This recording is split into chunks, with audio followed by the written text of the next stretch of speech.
भगवान श्री कृष्ण जब माता देवकी और पिता वसुदेव को कंस के चंगुल से छुड़ाने गए, तब उनकी उम्र 14 वर्ष थी।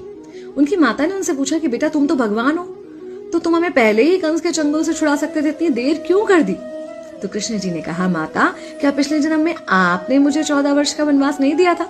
माता हैरान रह गई, बोली ये क्या कह रहे हैं आप?